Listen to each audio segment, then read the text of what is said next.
asalaamaaleykum wa rahmatullah taala wa barakaatuhu mbokk yi maa ngi leen di nuyu yéen ñëpp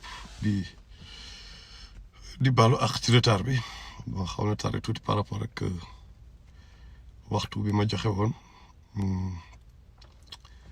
donc le temps rek ñu bàyyi gars yi dugg fa maa ngi fàttaliku thème tey bi dama ni lu tax j'ai pas confiance bon quand je dis confiance na leer j'ai pas entièrement confiance en Pape Alé Niang Babacar Fall ak Pape Djibril Fall right journaliste yooyu pourquoi j'ai pas entièrement confiance en eux léegi je vais donner mes raisons je vais expliquer raisons yi tax ku ci nekk one by one ok avant loolu gis naa bi ma annoncé affaire bi am na ñu commencé wax ni waaw faut pas voir le mal partout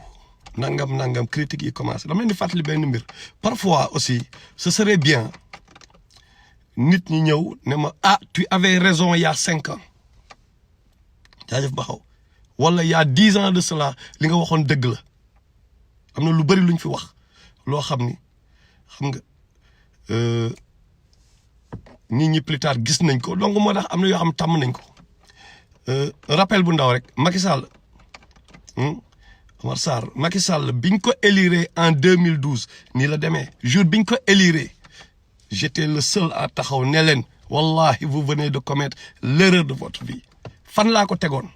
mooy waa M23 dañoo ni Makhtar Cissé dañoo ni mot d'ordre bi lan la kenn du dem campagne ak Ablaye Wade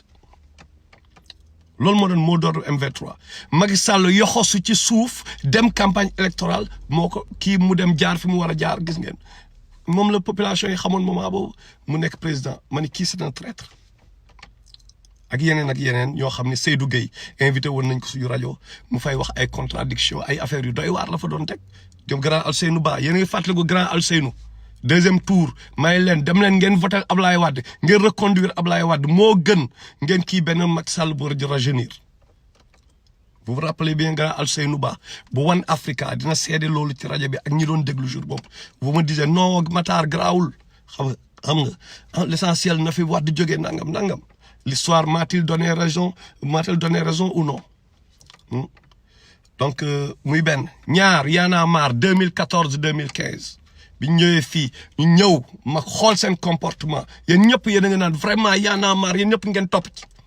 j'étais le seul à oser vous dire moment boo xam ne vous aviez que de l'amour pour Y'en a marre comme ni tey je me suis dressé contre eux pour vous dire qu'ils sont en train de vous vendre aux occidentaux ma woo Keyti ak Xuman dam leen ngeen laaj leen ma leen booy récupérer leen mouvement bi ñii ils peuvent apporter ce mouvement parce qu'ils sont money hungry ñi xaalis rek la ñuy gis faale wuñu Sénégalais yi parce que dama gis seen comportement jour boobu les gens m'avaient traité de tous les noms d'oiseaux Cheikh Béthio bi mu ñëwee kan moo njëkk a osé dressé wu contre Cheikh Béthio en public c'était Makhtar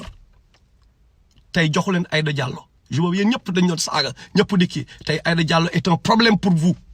ñi nga xam ni ñoo doon saaga tey jii la ñuy taxaw day di saaga Aïda Diallo conséquence la bi ñu waree wax nañu Souleymane Jules Diop en 2011 bi muy def dëgg-dëgg kan moo njëkk bi ngeen koy bëgg yéen ñëpp ngeen topp ci Souleymane Jules Diop qu'est-ce qui vous avait dit que ce gars est un traître il va vous avoir kan la woon c'était moi fekk ngeen jour boobu man ak moom suñu xeex biir Facebook vous étiez là ñu bëri fi fekk nañu bi may traité d'encagoulé wax ma lu nekk ñëpp waaye Souleymane bul wàccee sa personnalité di wax ak kii ñi di wax lu leen neex jour boobu après l'histoire m'a-t-il pas donné raison Souleymane Jules Diop ci leen laa basé wu nan ngay ñëwee nga di dëgg ngay da ngay kii nga taxaw ne Karim Wade góor jigéen la dañ ko fekk xaw ma fan ak benn jigéen ak góor ak kii ma di wax ay wax yu doy waar en plus de loolu chaque mardi tu as des informations ci palais bi kan moo lay jox information yi kan foo jëlee information mënul nekk chaque mardi am na luy jógee ci palais bi donc am na lu xew foofu noonu ba pare ay këdee képp kuy def loolu nit ñi da ngay xool li ñuy def xool nañ ci yàlla wala lañ ci xool gis nga gars yi dañu waxante dëgg c'est trop facile wallahi c'est trop facile ma nekk fi di leen wax leen neex rek ñëpp dañu topp jaayef Matar su may def live mu am ay 1000 personnes ak a yomb wallahi yomb na mooy di wax sénégalais lu leen neex parce que sénégalais yi dañoo am benn problème bu ñu bañee nit par exemple ils sont contre Macky Sall par exemple ñun ñëpp mais lu nit ki andi les gens l'essentiel mooy tant que moo ngi dal ci seen ennemi c'est bon duñu xool yàlla duñu xool ndax dëgg la wala du dëgg yàlla nee na ngeen wax dëgg même si ça doit être contre vos propres pères et mères mais chaque fois affaire émotion la ay affaire wéy waa ji mu ngi xeexal l'essentiel na fi Macky Sall jógee mais qui sont ces journalistes damay ñëw ci Babacar Fall démb il s'est dressé kon yéen ñëpp ngeen taxaw di wax may leen la laa leen wax may leen gaañ bi wóoluwuma ko moo Pape Djibril Fall Rasulullah sallallahu alayhi wa sallam nee na côté fin du monde moment bi gis nañ signe yi the gift of the tongue nit ñi dañu mën a wax bu neex doomu aadama yi donc man mënatuma basé wu ci waxu nit bu neex mooy yaa ngi may xeexal ngay wax lu kii parce que déjà lii dawloo yaramu nit yi ba ñuy wax tey ci télé bi dafa nekk wallahi loo xam ne wax nañ leen ko bu yàgg bi gën a récent depuis matelas wu Marème Faye Sall bi muy indi matelas yi di ko yóbbu ay Pikine même chose la nit ñi discours yi di la nit ñi di reprendre les mêmes discours donc nous sommes en avance donc du yooyu la ñuy xool quoi du loolu parce que ñoo ngi ci biir ci yeneen affaire mooy lan je vais vous dire Youssou Ndour dafa nekkoon candidat ci présidentielle yi donc bëgg na jiite loolu dafa nekk ci xolam nekk ci xelam il a toujours voulu nekkoon def candidat Ablaye Wade moo ko ndax ci ay signature piégé ko noonu lañ ko éliminé lan moom may doole Youssou Ndour te waxuma Youssou Ndour moom moo ñu parce que tamit bu nekkee côté dimbali nit jox leen ay liggéey dimbali nit ñi jox leen ay liggéey il a créé des jobs créé na ay job yoo xam ni am na xale yoo xam ne ñoo ngi lekk ci loo xam ne yàlla ci Youssou Ndour la ko jaarale donc dañu respecter loolu donc man du Youssou Ndour en tant que être humain wala kii moo ma intéressé wala non parce que il fait de bonnes choses mais tamit li gën a corrompre Sénégal moom ci la bokk. Or noir nuyu naa la heureusement bi nga ñëwee xam nga li gën a corrompre Sénégal li gën a andi corruption bi répandre bi gën a dee mooy damay parenthèse keroog rek gis ngeen ko ci kii bi mu ne dafay def ay kii live pour wétali gars yi waree ok donc Youssou Ndour boobu pour vous dire que man du ay affaire personnelle quoi. keroog bi ay Ousmane Tounkara xaw ma lan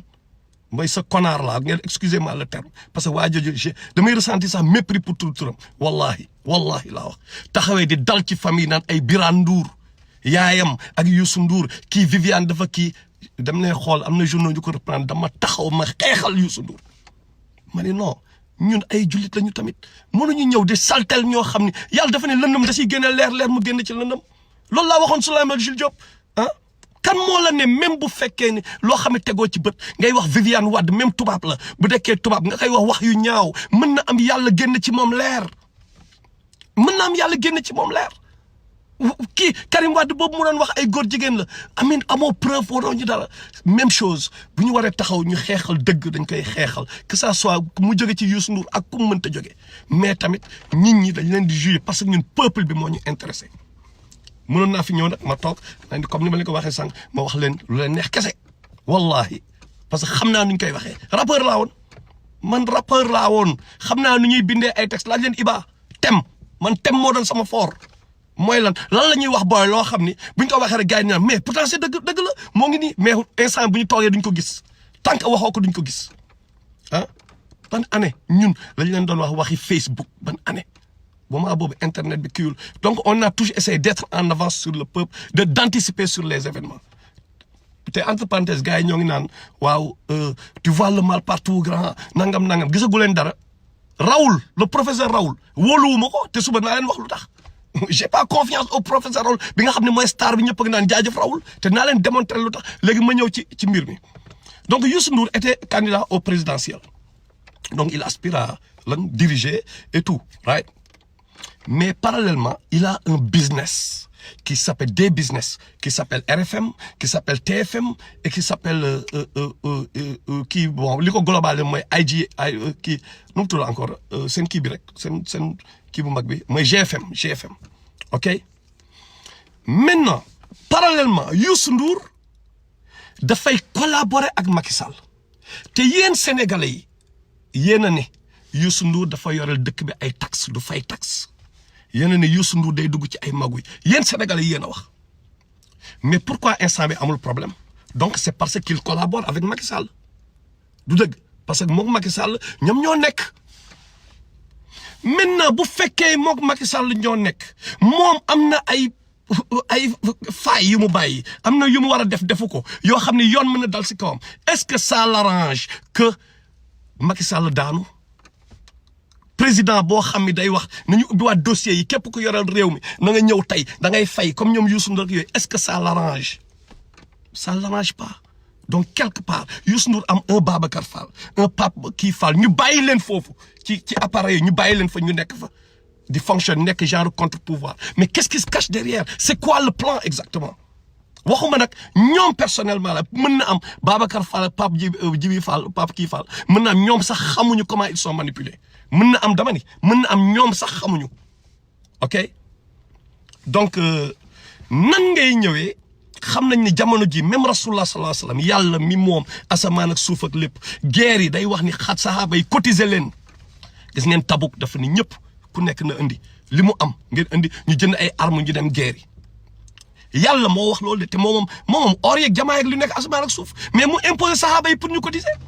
parce que ça signifie que l'argent yàlla moo ngi ñuy wax ne l'argent est le nerf de la guerre l'argent est le nerf de la guerre maintenant bu fekkee ni Youssou Ndour aspire à diriger il collabore avec des ONG ou bien l'impérialisme occidental quelque part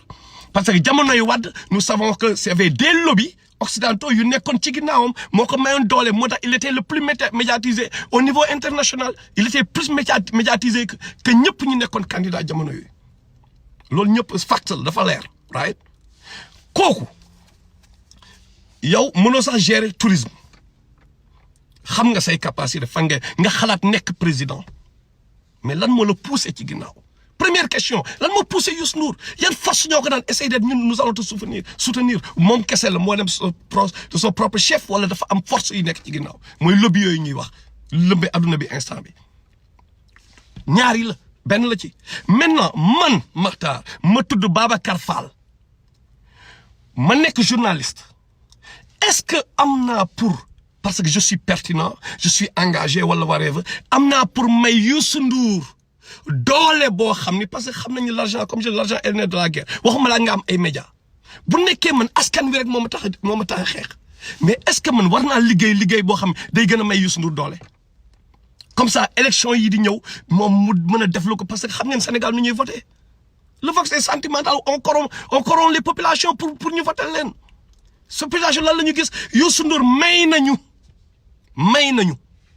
ñi faalewuñu fa xaalis bi di jógee ñi faalewuñu li ñuy woowee tuuti dugub tuuti gerte yàqul dugub yàqul gerte ñi faalewuñu loolu benn nit bu yoree milliard ñoo may la 1000 francs mais pour que milliard am yooyu di yokk mais ça lui coûte rien du tout mais le problème mooy tu es en train de le rendre plus puissant képp koo xam ne journaliste nga ni da ngay xeexal askan wi nga nekk ci parce que GFM business la d'abord quand on dit business lan lay signifier mais profit bu ma tegee sama business dama bëgg gagner xaalis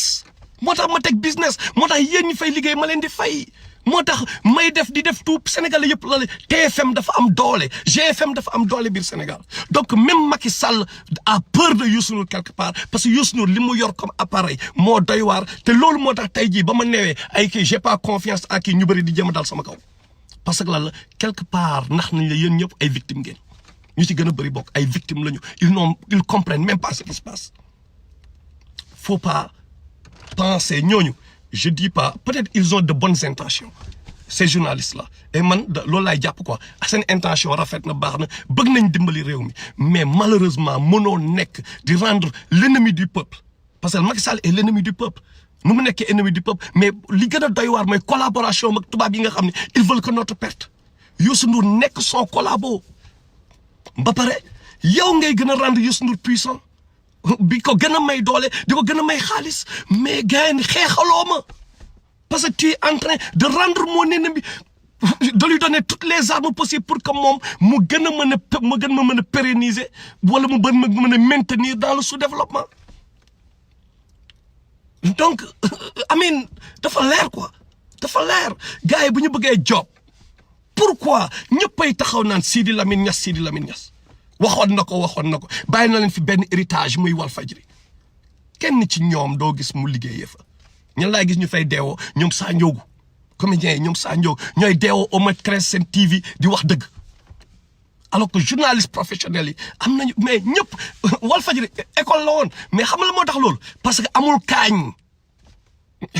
kaañ par rapport à TFM moo ëpp xaalis donc lan la sama boppam ma la gënal du bañ naa la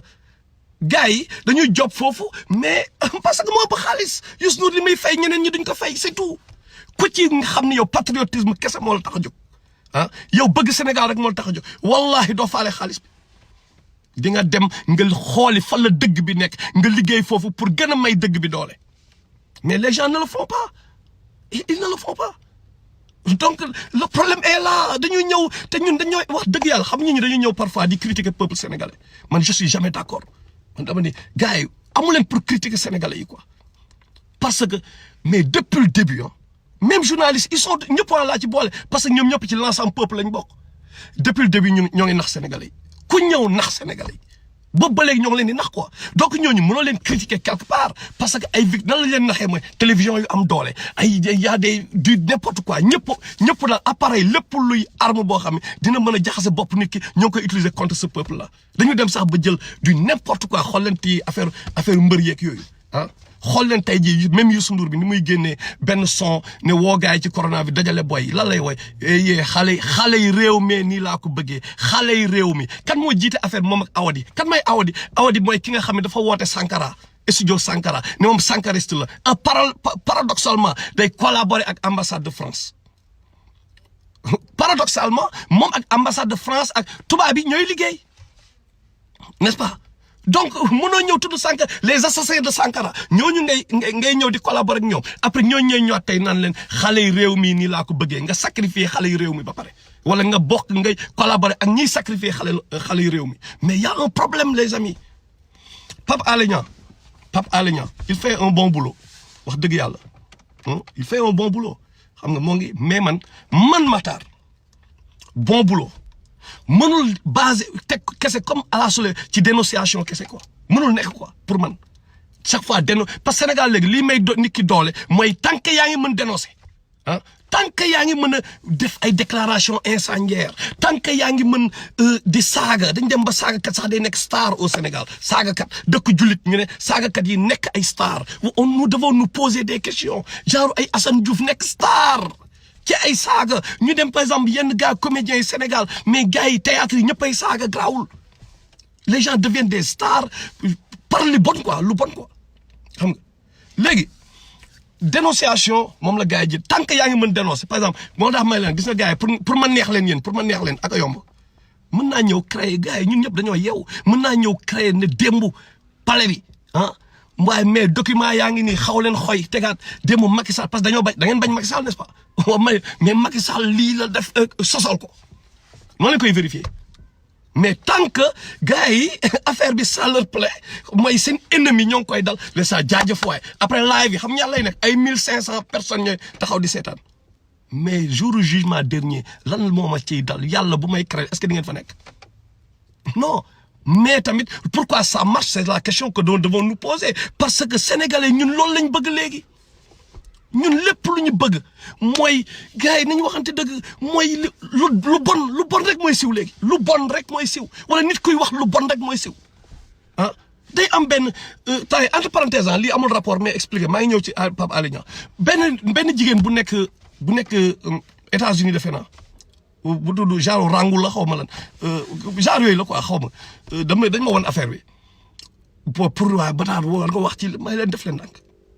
mais man mënuma ñëw mais lu bon loolu man may continuer di ko publier quoi donc man damay contribuer ci liy mel le mal doole tur ndaw si fàttaliku naa ko sax nii mais du ma wax tur bi vous savez pourquoi parce que boo ko waxee kenn ñenn ñi dem rechercher ko le mal ñu mag alors que am na si droit bu ko neexee ça n'engage qu'elle ñëwul ci la xam nga neewul damay nekk président neewul damay nekk ministre neewul damay teewal askan wi elle fait un truc privé à elle c'est à elle mais fan la problème bi nekkee mooy ñun ñooy jël yu privé yu bon yooyu ñun ñu koy vulgariser donc Pape Alé Niang jugé wu ma la Pape Alé Niang am nga sa life am nga sa privacy sa vie privée defal lu la neex parce que yaa moom sa bopp te tamit or noir bëgguma wax tur bi ngay dugal tur bi sama waa ji xool Pape Alé Niang dafa am loo xam ni defe naa mosoo ko weddi tamit te Sénégalais yëpp dañ koy wax mooy butéel bi bu nekkee li ñu wax dëgg la jugé wu ma la mais dama ni na reeraa dama ni bu fekkee ni dëgg la te tamit en public laay wax moo tax noonu laa mën a waxee mënuma am confiance ci mandikat je suis désolé man noonu laa mel koo xam ne da ngay laal sàngara ragaloo sa borom di laal sàngara mais boo ragal ñemee sa borom à ce point man mënoo maa faale sama waa ji man sama peuple mënoo koo faale bu fekkee ni dëgg la yaa ngi ci sàngara si mënuma la wóolu moo tax ma ne j'ai pas confiance en Pape Alé Niang pourquoi mënuma la wóolu mooy di nga naan nga tàggoog sa sago information bu sensible nga jaay ko wala nga kii benn affaire nga def benn erreur boo xam ni qui peut coûter très cher qui peut te coûter très cher d'abord yow et ensuite à beaucoup de Sénégalais ba pare ñu ñëw yàqu deru combattant yi loolu dafay yàq lu may yàq mooy képp ku fi taxawati après ñu waaye gisoo way na Pape Alé Niang démb ah dama lay wax rek système ni ñuy fonctionner c'est ça qu'ils ont essayé de faire pour ngeen comprendre quoi avec kan ki nga xam ni Ablaye Wade dafa ñëw statut de la Renaissance moom rek moo taxaw xeex statut bi moom kese moo taxaw xeex statut bi du moom kese mais moo si gënoon fës mooy Taïb Socé gars yi indil ko ay passeport mu bañ mais rapidement nan lañ ko paqueté gars yi indil ko fexe piéger ko ci loo xam ni moom il était qu'intermédiaire ci deal boobu le rôle d'intermédiaire kese la doon joué ñu jël ko Sénégalais yëpp noppi ñu ne waaw gars bi truand la da doon def lii wala whatever xam nga la ma doon ñoom seen objectif ak ñoom secteur secret ñu nekk biir Sénégal pour ñu discréditer képp kuy waaraate ñoom ñëpp a yem waaraatekat yi ñoom ñëpp a yem yow gisoo fii Taïb Socé keroog fii ñoom de solal nit ñi rek fekk ñoom ci suuf ñoom loolu mooy seen objectif pour ñoom ñu bañ a amati respect ok donc ñoo Pape Alé Niang am na yoo xam ne bu fekkee dëgg la saa waay bu fekkee dëgg la combat bi laajul ngay def yooyu parce que keroog gis nga affaire oto bi mais accident boobu nga amoon pourquoi gars yi yóbbu la parce que dafa amoon bu njëkk ba da nga ko mës a def loolu rek moo tax ñoom ñu osé ñëw andil la yenn affaires yi xam nga donc comme j'ai dit c'est sa vie privée la am nga droit def lu la neex Pape Alé Niang sa vie privée la te tamit yaa ngi dénoncer et tout di door ay déclaration incendiaire chaque fois yaa ngi dénoncer di dénoncer xam nga mais dama bëgg Sénégalais yi affaire bu bizarre moo am nii dama gis bët bi taxaw quoi après mu def 666 nombre yi taxaw di seetaan donc tak sama truc quoi je suis pas paranoïa pour affaire franc-maçonnerie c'est juste pour c'était une remarque ok donc pour revenir Pape Alé Niang nous avons besoin de lui pour combat bi parce que moi je sais qu'il est sincère man je me dis qu'il est sincère moom loolu la ma wax il est sincère quoi loolu laa gis gëm na combat bi quoi mais dafa am yoo xam ni bu ñu wax la vie privée la parce que après sur l'espace xam nga bu doon leneen man duma ci wax quoi mais dafa am loo xam ni boo koy use nëbbatootoo parce que Sénégal yéen a ko wax kuy naan ba kuy mandi di làqu boo mandee feeñ gars yi piégé nañ ko temps yi passé dafay amaat les frères j'essaie pas de le discréditer non pas du tout mais dama bëgg wax ni pour que ñun ñëpp ñu comprendre ko mooy Sénégal leadership bi des na quoi ci xeex bi leader bi ñi war a xeex warul basé wu uniquement ci dénonciation ñi waruñu nekk ay stars juste parce que nous détestons Macky Sall eux nous aident à plus détester Macky Sall en nous apportant des informations yoo xam ni mooy loolu ñun daf ñuy xaw a satisfaire donc que yow mu war a demee ni mu demee non man c'est ça que j'essaie de dire mooy sama gars yi bu nañu génn ci mentalité wu way diw Gambie amin comme ni mu am démb Babacar Fall boo waxee rek nga gars yi dal sa kaw mais tu vois le mal partout non c'est pas ça c'est pas que je vois le mal partout c'est juste que j'ai envie de protéger mon peuple léegi nag li gën a am solo mooy ñoom nekkaguñu dara mais li si am solo man ci sama wax ji ma sawar ci tamit pour wol leen ni peut-être que yeneen gars yaa ngi nelaw de mais am na benn Matar la Kagulaar boo xam ne moo ngi wax sénégalais yi bàyyi leen xel ci gars yi nous vous avons à l'œil j'espère bien que li ma leen di reprocher doo leen vous j'aurai pas raison ci yéen te loolu laay ñaan j'espère que j'aurai pas raison j'espère que parce que gars yi Souleymane Jules Diop daf ñoo nax Latif Coulibaly daf ñoo nax Macky Sall daf ñoo nax Ablaye Abdou Diouf ñoom ñëpp dañoo nax sénégalais yi ñoom ñëpp te am na discours yoo xam ne boo ko teniree tamit les gens ont tendance à te détester par exemple ma jox leen benn exemple Ibnu Maktoum Al Maktoum benn Senghor tëj na ko fi les gens le traitaient de tous les noms d'oiseaux moment yooyu ñu jàpp ko fi pourtant dëgg la doon xeexal il fallait que ñu ñëw jamono ji ñu soog comprendre ndekete moom parce que man je m'étais dit ma ne attends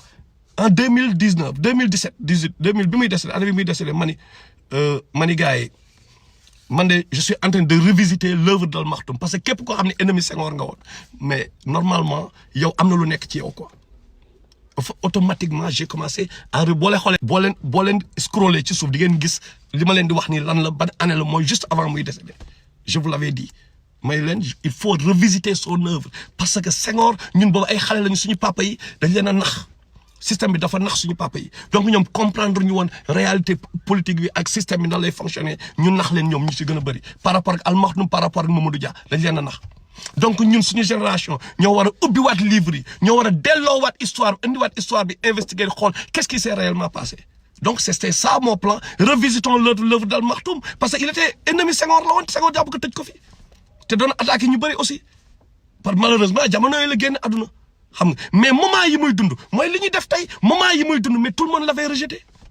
te daf may àdduna bi noonu lay fonctionner man daal li may ñaan mooy sama gars yi mbokk yi ñun bu ñu nangu kenn parce que dama leen di wax right encore une fois damay insister dama ciy insister ñëw pour sénégalais neex sénégalais dafa yomb parfois posez-vous la question c'est pas que je vois le mal partout mais qu'est-ce qui me motive c'est quoi la motivation derrière live yi lan la dañu ut place lan la quoi c'est quoi la motivation depuis 1988 année blanche 88 ba tey ñoo ngi constant ñoo ngi ci même xeex bi donc c'est quoi la motivation ce qui motive les autres ne nous motive pas dañu ñaan rek li laay war a suuli bu leen nit ñi di ngeen di fan ay nit parce que dañoo mën a wax bu leen basé wu ci wax ñëpp mën a Iblis bu fi ñëwoon tey ak expérience ba avant ñuy créer maam Adama Iblis moo ngi taxaw donc kooku ñaata expérience la am ñaata expérience la am donc moom tey bu taxawoon tey Iblis di wax ci wax mais il va convaincre tout le monde il va parce que moo ñu ëpp expérience ñun ñëpp donc affaire bi nekkatul ay wax dañu indi ay fait ba pare tamit li gën a important tamit c'est pas parce que dañoo détester Macky Sall ou bien les gens n'aiment pas détester ça dafa ëpp n'aiment pas Macky Sall wala whatever que mais nous allons être injustes mais alxuraan waxuñu loolu c'est pas parce que nit ki suñu détracteur la wala suñu ennemi wala lu mat que dañu injuste wala dañoo jàppale ñi nga xam ne dañu injuste à leur égard ñun dañu bëgg a xeex ci dëgg ñu teg ko ci dëgg parce que nit mën na changer tamit nit mën na changer nit benn nit mën na bon benn jour ba yàlla changer ko ñun est-ce que dañ ci am kii ñun mën na waa ji mën na yeewu suba nekk le meilleur loolu yàlla mooy décider kan mooy baax kan mooy décider ba moom bi côté guidance la moom mooy guider ku ko neex am na ñoo xam ñoo fi yeesoon gis ngeen waa jooju rayon 100 personnes yi fan la mujjee du àjjana 100 personnes la rey ba gis ngeen histoire bi donc histoire boobu la mooy misaal bi mooy ba dernière minute moo tax yàlla naan def leen make sure que fexe leen ba bu leen génn àdduna ci benn état ci benn mécréance ngeen nekk ci mécréance génn ci àdduna ci état boobu noonu moo ngi lay jox chance ba dernière minute moo tax nous devons être équilibrés essayons d'être équilibrés mais disons à tous ñi nga xam ni dañoo nekk ci médias yi naan dañuy xeexal peuple bi que nous les avons à l'œil parce que gars yi ñoom ñëpp ñu nax ñoom ñëpp dañ ñoo nax tey ana Souleymane Jules Diop encore une fois anamu tey ji moo doon jouer rôle boobu journaliste la ku ci sa ceeb tooy nga fàtte peuple bi dem sa yoon ku ci sa ceeb tooy nga fàtte peuple bi dem sa yoon mais peuple moo war a yërëm boppam d'abord na peuple bi yërëm boppam waxuñu rek gars yi dañoo bon wala dara ñoom jëlaguñu mel encore une fois jëlaguñu benn responsabilité mais dëkk gis nga Sénégal bu ñu amee pouvoir dëkk bu mënta nekk pour dëkk bi dox pouvoir bu amee il faut mu am contre pouvoir il faut contre pouvoir am saa yu pouvoir amee il faut mu am kenn kuy wax par exemple maa ngi koy wax yenn gars yi jàppale Ousmane Sonko affaire yooyu ma lay gars ok mais il faut mu am benn appareil bu fi taxaw parce que maa ngi koy wax yenn gars yi ne ne boo xam ne même Sonko moom ngeen di jàppale daf koy ragal. il faut mu am loo xam ne képp ku fi njiit da nga koy ragal appareil boobu nu mu tudd mooy peuple tubaab yi loolu rek la ñu rawee mooy seen opinion publique bi mais seen gouvernement yi ñemewuñu opinion bi gis ngeen Macron day taxaw di excuser wu fii di parce que opinion publique bi moo am doole. mais ñun Sénégal beneen réalité la ñun nous avons été victimes de l'esclavage et de la colonisation et du néocolonialisme ba tey gars yi ngi suñu kaw. donc nañuy dégloonte ak xel ñu bañ a bàyyi émotion chaque fois affaire émotion chaque fois bu ñu waxee dara non gars bi noonu la ñu gars yi naxee ñu leen di votel chaque fois noonu lañ leen di voté dañu ñëw jox la 1000 francs wala Macky Sall pourquoi gars bi bu waree nekk président par exemple mu nekk candidat mu war a def le tour quoi xoolal kii campagne électorale bu jotee dañu dem Fouta dem Kaolack dugg ci village yi mais pourquoi mu war a demee noonu mais képp ku am alal mais ce sera facile pour toi nga dugg fu la neex pour def campagne mais le concept de campagne électorale sax concept boobu moo njëkk nekk problème parce que yow da nga war a ñëw boo ñëwee sama kër rek convaincre nga ma mais non ça doit pas marcher comme ça. donc journaliste yi ñoo war a xool ku ci nekk wala peuple am na ko en tout cas xam ko koy def nga xool ku ci nekk lan mooy background am fan la jaar lan la def fan ak fan après nag nga soog a ñu ne gars yi war nañ ko wóolu wala mënuñu ko wóolu mais campagne électorale yow nga taxaw joxe benn caution xaw ma ñaata milliards moment boo xam ne maa ngi deew xiif nga joxe caution pour nekk candidat ay millions yu dul jeex pour nekk candidat alors que loolu man boo ma si joxoon mais gars yi man peut-être yërëmoo ma parce que boo ma yërëmoon mais di nga ma ne xaalis boobu bala ma koy yóbbu fële kenn am leen peuple ñun man ak diw ak diw ak diw ay candidat lañu ku nekk na indi 36 millions mi nañ ci régler dara au moins ba pare peuple bi moment boobu mooy taxaw xeex ne amatul caution parce que diw caution am ñun la ko jox ñu lekk ko parce que nous avions faim wallahi peuple bi moment boobu dina imposer benn système boo xam ne toutes ces histoires de caution loolu c'est occidental. loolu tubaab yi bu leen neexee ñu def ko seen histoire permettre na leen ko mais ñun nous mourons de faim ñun dañoo sonn sénégalais yi dañoo sonn boobu ba léegi gars yi ñoo ngi jaar suñu kaw boobu ba léegi léegi am na ay sëriñ yu jaar suñu kaw am na ay politiciens yu jaar suñu kaw am na ay mbër yu jaar suñu kaw rappeurs yi di jaar suñu kaw yenn mbalax mais ñëpp ku ñëw jaar si kaw sénégalais yi mais pour lan ba pare ñi jaar seen kaw ñooy continuer di jàppale gars yi pourquoi mais pourquoi ça doit pas se passer comme ça les amis. donc pour terminer waxuma pour ñëw di fustiger mais gars yi il faut am lu ñu ragal quoi au moins xaw ma ñen ñoo si jàppale ci loolu de mais Babacar Fall yaa ngi commencé nekk star Pape kii Fall yaa ngi commencé nekk star te macha allah Pape Fall boobu il est excellent wax dëgg yàlla ci waxam te keroog bi muy wax dëgg yàlla gis naa ni xol la doon waxee donc c'est excellent mais gis na ñeneen ñu fi waxee woon xol mais après ils ont fini par trahir le peuple comprendre nga c'est juste pour vous dire que nous vous avons à l'œil. Ça c'est d'un. Deuxièmement, arrêtez d'enrichir ñi nga xam ni ils collaborent avec nos ennemis. Arrêtez de les enrichir par votre talent. Vous êtes talentueux et tout, mais par votre talent, vous êtes en train de leur faire encore plus d'argent. Et cet argent-là va avoir valeur de leur permettre de mieux nous exploiter ou bien nous enfoncer dans le gouffre du sous-développement. Parce que c'est une histoire de club d'élite qui se pose. Ils sont là, ils veulent se pérenniser ci kaw. Donc il faut absolument que ngeen xoolaat patriotisme bi ñëw am na yoo xam ne mënoo ko def ba pare nekk foofu ci appareil boobu ba pare nan non da ngay xeexal peuple bi xam nga c'est pas possible. ñoom et puis pour terminer bala ma koy fàtte am na ñuy wax pour répondre à certains quoi am na ñuy wax ni ñu ne kii nu mu tudd encore on peut être crédible. parce que gars yi ba loolu la ñuy répondre bi ma defee affaire bi mu ne mën nga liggéey Youssou Ndour ba pare nga crédible yeah c'est possible mais problème bi mooy est-ce que sa xel comme li ma la wax léegi sa xel may na la mais mënatoo crédible bu fekkee ni yow gis nga ni yow nga ni tu travailles tu reconnais que diw est un mal pour la société xam nga ni je peux travailler avec lui tout en restant crédible mais si lui est un mal pourquoi tu vas lui donner plus de pouvoir au mal donc il y a un problème quelque part foofu la problème bi nekk man daal wax dëgg yàlla nañu bàyyi xel ci yenn yi quoi man loolu laay bëgg wax bu ñu jël ku nekk rek ñu def la star fii amul fii affaire kagulaar la quoi affaire sol kagul la xam nga mooy lan da ngay def li ngay def nga xeex bi nga yaakaar si yàlla fay la nga yaakaar si payooru yàlla loolu moo ñu si mën a génne te tamit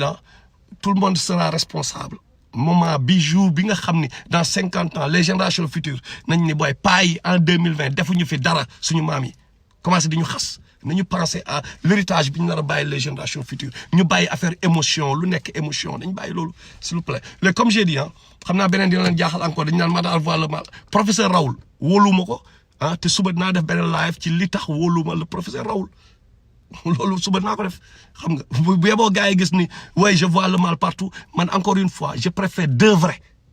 deux vrais liggéey ak ñaari vrai que am tout parce que adduna bi léegi moom bu la ñëpp kii rek xamal ni y a un problème bu la déjà bu la ñëpp bëggee xamal ni hypocrite nga loolu moom dama leen ko wax parce que adduna bi demee yàlla defeewu ko noonu y a bien y a mal n'est-ce pas donc waxal dëgg rek foo mënta nekk avancer dëgg bi bu yeboo adduna bi yëpp dal sa kaw sànq da am na ku ñëw ne ma mais pourtant Fou Malade sax bi mu demee ci télé bi lu baax la doon wax ci yow mais mooy ko boy ces jeux là de Fou Malade là mais noonu la ma fi loolu la tey lay dem foofu di wax lu baax mais je connais Fou Malade c'est un fin stratège ay alliance la ñuy bëgg noonu parce que Morgan mu ngi leen di sonal c'est tout je m'en fous de lu baax lu muy wax ci man bëgguma sax mu wax ci man lu baax je veux pas parce que je connais la personne quoi xam naa c'est une pourriture donc wax dëgg yàlla Fou Malade mata réponse am mooy lan bul dem ci télé di wax lu parce que man yow en tant que waxuma la en tant que doomu aadama mais en tant que benn waay buy jëmee xel je ne t'aime pas parce que gis naa say œuvre je ne t'aime pas je suis désolé waxuma nag nit ki nag doomu aadama kenn du ko bañ mais yow en tant que par rapport ak j'aime pas ce que tu portes comme ay kii di nax peuple bi c'est léegi nañu régler tata yi bisu tata yi ngeen di nëbbatu ak taxi yi mais journalistes yi dama leen di jox ay pistes dem leen ngeen xool gars yi dina xeexal parce que ñun nous avons mené nos enquêtes dem leen ngeen xool gars yi di xeex noonu di sooba mais pourquoi seen biens yi ñu am ñuy nëbbatu lu laa ñuy def ay prête non lu laa ñuy jël yenn boy yi jox leen yenn rappeurs yi jox leen benn oto noonu laa ñu ngay dawee dafa ne xamuñu nu mu dawee mais yow nañu investiguer ci loolu xool nañ loolu lan moo nekk ci ginnaaw xam nga dañu nax peuple bi rek wallahi dañu nax peuple bi rek xam nga ñu toog affaire bi du toog ci rajo bi mën a wax ak toog ci télé bi mën a wax du loolu je suis désolé mais sénégalais yi nañ dépassé foofu xam nga maa ngi jégalu bu nekkee gudd na et tout donc encore une fois dañoo nekk si benn combat boo xam ni peut-être bu ñu génnee àdduna gars yi nañ kiyaat mais encore dama leen di fàttali jéem a Allah azza wa jal m'a donné raison sur bi ma leen nee bu leen voter Macky Sall yàlla m'a donné raison Souleymane Jules Diop bi may taxaw naan fake la comme tey ni muy kii yenn yi Dieu m'a donné raison Y'en a marre bi ma leen taxaw ay fake lañu Allah m'a donné raison ndaw soosu ñëwoon taxaw fii naan dama ko wan ay silibak lu yàq der pourquoi parce que man damay wax waxi diine lu bari c'est des ennemis de notre koo xam ni wallahi billahi l'islam rek la bañ wallahi la ñi fekkee démb xam nañ bu baax li may wax bi ñu daan nekk ensemble ci yenn groupe yi xam nañ bu baax l'islam rek la bañ wallahi dama ko waat jaralu ma waat mais dama waat loolu xam ni loolu rek la bañ donc kooku objectif am mooy day ñëw gëmloo sénégalais yi loo xam ne dafay discréditer comme li ma wax ci Taïb Socé sànq day discréditer quoi mooy da lay yóbbu côté ay sexe seetlu leen ni ñuy daanelee ñiy liggéey ci diine bi xoolal Tariq Ramadan affaire sexe xoolal ñu bëri rek ñu bëri iblis affaire yooyu lañ lay jëm a daanelee quoi parce que loolu iblis mooy fonctionner noonu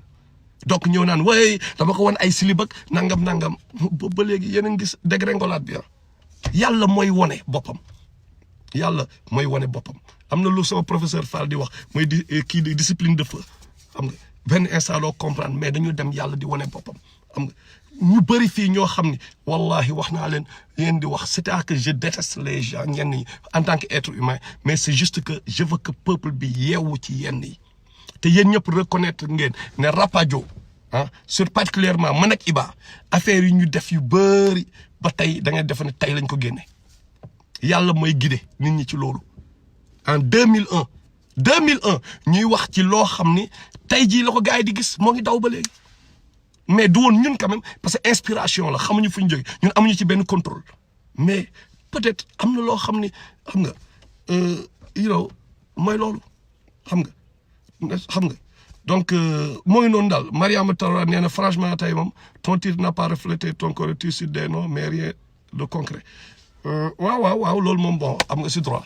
je cite des noms pour dire aux gens que faites attention nous vous avons à l'œil parce que c'est déjà passé nous avions cité Souleymane Jules Diop avant nous avons cité d'autres et maintenant c'est moo ngi noonu daal l'essentiel mooy bu ñu ne wax ñu leen ko ñi nga xam ne tamit ñoo ngi ci yeneen comme ñi ñu cité xam nga Sénégal li laay wax mooy comme Mariama Touré mooy émotion faut pas citer des noms nous avons nos réalités ñun en tant que sénégalais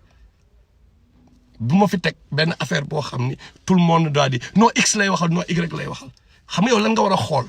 mooy qu'est-ce que je cherche pourquoi ma oser di def yenn affaires yi c'est quoi la motivation derrière c'est ça qui est important xoolal nit ki par exemple qu'est-ce qu'il cherche c'est pour moi ou c'est pour toi c'est pour tes fils tes enfants pour kii nu kan la ñuy xeexal instant bi mën nañ fi toog ñu régler suñu life xam nga dund à l'aise et tout mais pourquoi y a ces forces là qui nous poussent à tout le temps essayer de parler essayer de dénoncer ah mais si on cite des noms c'est pour vous et c'est pour nous c'est pour nos enfants mais c'est pas que dañu citer mais chaque fois sénégalais yi yenn yi bu amee rek waaye non kii dafa soxor non kii pourquoi ces histoires de les termes comme ay maandu ah ay jalousie ay non kii pourquoi chaque fois loolu di ñëw quoi alors que mën na am chaque fois c'est li ñuy teg en avant ay affaire de matériel la peut-être affaire de matériel la xam nga da nga soxor diw parce que dafa am oto dafa soxore kii parce que dafa am kër da nga soxore kii parce que star la mais pourquoi ñu war ko mesurer ci ay mesure bi ñu koy mesurer di ko teg ci ay affaire matériel quoi chaque fois bu ñuy xool mbaaxu nit ki wala soxoraayam chaque fois pourquoi ñu koy teg ci lu matériel non mais ku nekk ak sa concept mais man moom gars yi xam nañu man moom am na yoo xam ni je vais citer des noms je suis désolé mais pour que ñooñu noonu pour vous dire que man maay wax peut-être que keneen mooy déglu mais daf leen attention ci li ma et j'espère et je prie pour que ñoom fi leen di fu li ñuy bañ ñoom ñu war fa kii j'espère que j'aurai jamais raison quoi sur eux je l'espère bien te loolu laay ñaan parce que at the end of the day ñëpp defar la te tamit mënuñu dugg li nekk ci biir xolu nit yi mu loolu mënuñu ko rasulullah sallallahu alayhi wasallam si boppam nee na yónni wuñ ko pour muy dugg di xool li biir nekk ci biir xolu nit yi donc li gars yi teg noonu ci kaw ñun ci loolu la ñu mën a baser pour analyser mais il faut ñu nekk ay sentinelles il faut ñu teg ay garde-fous mënuñu wax ni kii gars yi ku nekk non non duñ waxee noonu man dama waxee noonu c'est pas mon style je suis désolé mais nuyu naa leen bu baax sama gars yi thank you